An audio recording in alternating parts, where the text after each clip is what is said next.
गेहूं जो होता है उसी से बनी हुई मेडिसिन है। यानी आप आयुर्वेद में सुने हो ना, गेहूं के ज्वारे का रस ना। तो जो गेहूं है उसको उगाया जाता है, फिर छोटे छोटे पौधे होते हैं तो उनका रस निकाल लिया जाता है और उसी को पेशेंट को पिलाया जाता है। कई बेहतरीन बीमारियां ठीक हो जाती हैं, जो बड़ी बीमारियां हैं वो ठीक हो जाती हैं, चाहे कैंसर हो, चाहे हेपेटाइटिस हो, सो ऑन। तो जैसे आयुर्वेद में गेहूं के ज्वारे की उपयोगिता है, ठीक वही काम होम्योपैथी में ट्रिटिकम रिपेंस का है, क्योंकि दोनों की ओरिजिन एक जैसी है। तो देखिए जो ट्रिटिकम रिपेंस है, अगर उसके हम गेहूं के पौधे की बात करें तो देखिए यहाँ पे इस तरह से बाली लगी होती है गेहूं की ऐसे, और इसका पौधा जो है यहाँ से, तो अगर इसको वेट को अगर देखेंगे तो ये काफी ज्यादा होता है, लेकिन यहाँ पतला सा पौधा है, उसका तना है, उसको सपोर्ट प्रदान करता रहता है। तो इसके जो तना है काफी हार्ड होता है, यानी हार्डनेस प्रोवाइड करने के लिए कई केमिकल पाए जाते हैं। तो इस ट्रिटिकम रिपेंस में भी वही सब केमिकल हैं जो कि उसको स्ट्रांग बनाते हैं, और उसी से इनहेरिटेंस में इसको मिला है मेडिसिन को ठीक करने की प्रॉपर्टीज। तो देखिए जो ट्रिटिकम रिपेंस है, इसके जो केमिकल हैं वो इरिटेशन काज करते हैं ब्लैडर में। जैसा सिम्टम्स यहाँ पे है, ये ट्रिटिकम रिपेंस के प्रूविंग में आए हैं। अगर आपको ऐसे मैच करें तो इस दवा को जरूर यूज करें। तो देखिए जो यहाँ पे किडनी है इस तरह से, इसे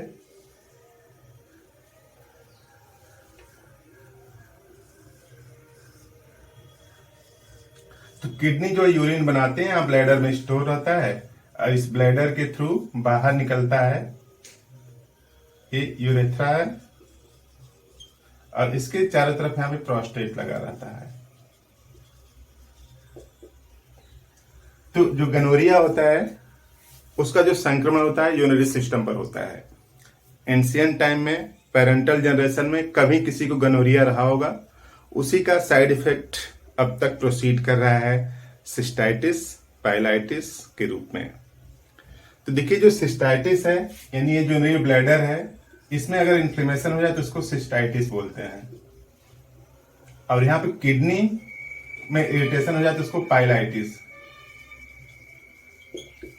होता क्या है कि अगर ये किडनी ज्यादा फॉस्फेट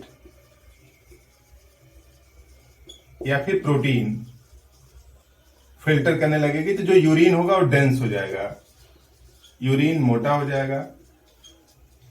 अब यूरिन मोटा हो जाएगा तो जहां से पास करेगा वहां की सरफेस को खरोच देगा। तो डेंस यूरिन होने की वजह से ये जो म्यूकस मेम्ब्रेन है उससे जब गुजरता है पेशाब तो वहां पे इरिटेशन होती है, और उस इरिटेशन की वजह से कई सिम्टम्स आते हैं। बार बार पेशाब लगी रहती है, लगता ही नहीं कि पूरा ब्लैडर खाली हो गया है, एक बार पेशाब करके आए फिर दोबारा लग जाती है, और तेजी से लगती है। तो अर्जेंसी भी है, फ्रीक्वेंट बार बार भी है, पेनफुल भी है।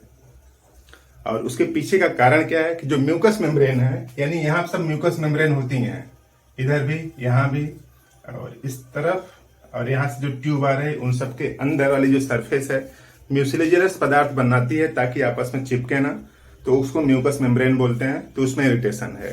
सिम्टम्स की अगर बात करें तो देखिए लिखा है an excellent remedy for irritability of bladder. Excellent हमने नहीं लिखा है, बोरिक ने लिखा है, फॉर ब्लैडर, और खास तौर से cystitis and dysuria. Cystitis means जो पेशाब की थैली है उसमें सूजन है, डिस्यूरिया मतलब जब पेशाब पास करते हैं तो उसमें जलन होती है। और इसका कारण क्या है, रूट में काज क्या है, गनोरिया है। यानी कभी कभी हिस्ट्री में गनोरिया रहा है पेरेंटल जनरेशन में, उसका इंपैक्ट आज तक आ रहा है। सीधी सी बात है कि आपने ही धन दौलत संपदा ली है अपने पेरेंट्स की, पूर्वजों की, तो बीमारियां भी आपको ही लेना पड़ेगा, सीधी सी बात है। तो कभी न कभी जनरेशन में रहा है तो उसका इंपैक्ट अब आ रहा है, कम आ रहा है, धीमा आ रहा है, लेकिन आ रहा है। तो गनोरिया का साइड इफेक्ट है सिस्टाइटिस और डिस्यूरिया के फॉर्म में। और urine is dense, cause irritation of the mucous surface, यानी यूरिन कैसा हो गया है, मोटा हो गया है, डेंसिटी बढ़ गई है। डेंसिटी मतलब उसमें मटेरियल डिजॉल्व हो गए हैं।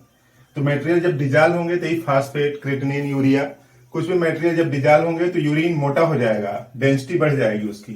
और जब डेंसिटी बढ़ जाएगी तो जब पास होगा तो इरिटेशन काज करेगा। तो अब इरिटेशन है म्यूकस मेम्ब्रेन में, तो constant desire for urine, urine के लिए हमेशा अर्ज बनी रहेगी। एक बार पेशाब करके आए दोबारा फिर लगने लगता है।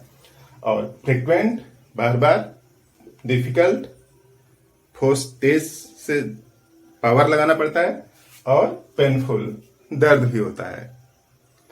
और लेटर केस में, सीवियर केस और हो जाएगा, क्या हो सकता है, pyelitis and enlarge prostate. Pyelitis भी है। पाइलाइटिस मीन्स यहाँ पे जो किडनी है उसमें इन्फ्लेमेशन है, तो उसको पाइलाइटिस बोलते हैं। अब प्रोस्टेट यहाँ पर है, अगर प्रोस्टेट बढ़ गया है तब भी यहाँ की जो म्यूकस मेम्ब्रेन है उसमें प्रेशर लगाता है, तो यूरिन पास करने के लिए ज्यादा दम लगाना पड़ता है। तो इस तरह के बेहतरीन सिम्टम्स को ठीक करने के लिए एक ऐसी दवा है होम्योपैथी की जो कम यूज की जाती है, लेकिन यूज अगर की जाती है तो बेहतर रिजल्ट देती है। ट्रिटिकम रिपेंस। अगर मेडिसिन वाला कहता है कि दवा नहीं है तो आप बोलिए कि 2-4 दिन बाद लेके दे, बेहतर रिजल्ट आएगा। अगर इस टाइप के सिम्टम्स है तो यूज करने का तरीका सिंपल सा है। ट्रिटिकम रिपेंस, इसका मदर टिंचर ले लीजिए। अब इसका 15 बूंद हाफ कप पानी में घोलकर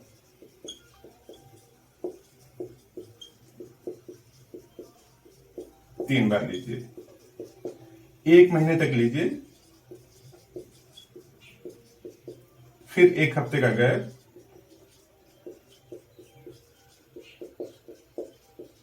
फिर 1 महीने लीजिए। लगभग 2 महीने में आपकी समस्या खत्म हो जाएगी। इसको लगातार नहीं लेना है, 1 हफ्ते का बीच में गैप देना है। तो इस तरह से इसका बेहतर रिजल्ट आ सकता है। बात पसंद आई तो इस वीडियो को लाइक जरूर करिए।